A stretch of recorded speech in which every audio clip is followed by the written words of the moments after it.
વડોદરામાંથી અનોખા સાયબર ક્રાઇમની ઘટના સામે આવી છે। વડોદરાથી આ સમાચાર સામે આવી રહ્યા છે। વડોદરામાં અનોખો સાયબર ક્રાઇમ સામે આવ્યો છે। તો સીબીઆઈના ડુપ્લિકેટ લેટરથી મહિલા સાથે ઠગાઈ આચરવામાં આવી છે। તો મુંબઈ ક્રાઇમ ઓફિસરના સ્વાંગમાં આ ફ્રોડ આચરવામાં આવ્યું। તો હેલ્પલાઇન નંબર પરથી ફોન તો ફ્રોડ અધિકારીએ 4 કલાક મહિલા સાથે ફોન પર વાત કરી। ત્યારે ખાતામાંથી 1 લાખ રૂપિયા ટ્રાન્સફર કરાવ્યા ગઠિયાઓએ। તો સીબીઆઈના ડુપ્લિકેટ લેટરથી મહિલા સાથે ઠગાઈ આચરવામાં આવી છે। તો સાયબર ક્રાઇમની અનોખી ઘટના સામે આવી છે। મુંબઈ ક્રાઇમ ઓફિસરના સ્વાંગમાં ફ્રોડ આચરવામાં આવ્યું છે। તો એક મહિલા સાથે આ ફ્રોડ આચરવામાં આવ્યું છે। મોબાઈલ નંબર પરથી ફોન કરીને ફ્રોડ આચરવામાં આવ્યું છે। ત્યારે ફ્રોડ અધિકારીએ 4 કલાક મહિલા સાથે ફોન પર વાતચીત કરી હતી। વડોદરાથી આ સમાચાર સામે આવી રહ્યા છે। વડોદરામાં અનોખો સાયબર ક્રાઇમ સામે આવ્યો છે। ત્યારે સીબીઆઈના ડુપ્લિકેટ લેટરથી મહિલા સાથે ઠગાઈ આચરવામાં આવી છે। મુંબઈ ક્રાઇમ ઓફિસરના સ્વાંગમાં આ ફ્રોડ આચરવામાં આવ્યું છે। સાયબર ક્રાઇમની ઘટના જેમાં અવારનવાર વધારો થતો જોવા મળી રહ્યો છે, ત્યારે વધુ એક સાયબર ક્રાઇમની આ ઘટના સામે આવી છે। સંવાદદાતા દિલીપ બ્રહ્મભટ્ટ આપની સાથે ફોન લાઈન પર જોડાઈ ગયા છે। જી દિલીપ, વડોદરામાં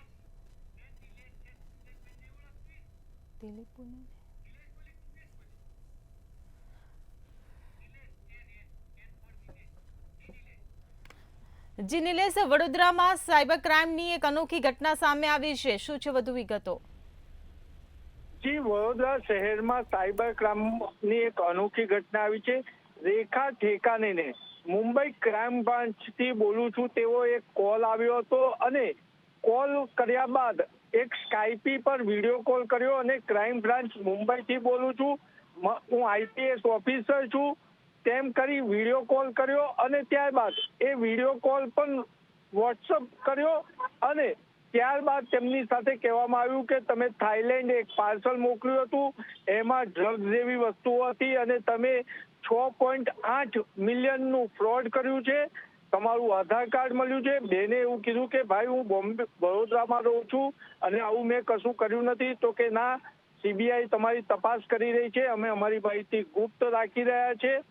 અને ત્યારબાદ જે વિડીયો રેકોર્ડ કર્યો હતો તે પણ એમને મહિલાને મોકલ્યો હતો, એટલે મહિલા ડરી ગઈ હતી અને ત્યારબાદ મહિલાએ તેના પતિને ફોન કરવાનો પ્રયાસ કર્યો હતો, પણ જે સાયબર ગઠિયાઓ હતા તેમને તેમના પતિ જે ગાંધીનગર કામ અર્થે ગયા હતા તેમની સાથે વાત ના કરવા દીધી।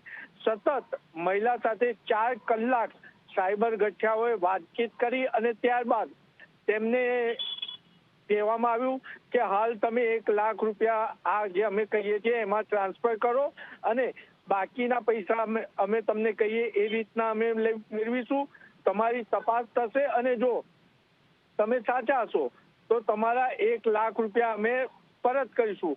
પરંતુ મહત્વની બાબત એ છે કે જે વડોદરામાં સાયબર ક્રાઇમનો ભોગ બની છે રેખા ઠેકાને, એને વારંવાર વિનંતી કરી હતી કે હું બીમાર છું, મારી પાસે મારી આ જ મૂડી છે અને મારે રોજ 100 રૂપિયા જેટલી અંદાજિત દવા કરવી પડે છે, પરંતુ સાયબર ગઠિયાઓએ આ વાત નથી માની અને 1 લાખ રૂપિયા પડાવી લીધા છે।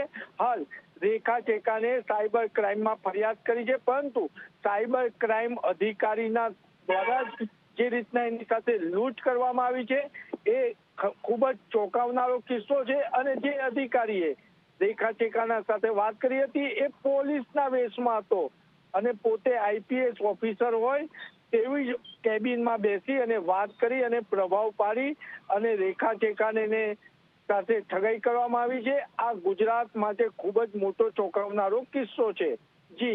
જી નિલેશ, સમગ્ર માહિતી બદલ આભાર। તો વડોદરાથી સાયબર ક્રાઇમની અનોખી આ ઘટના સામે આવી છે।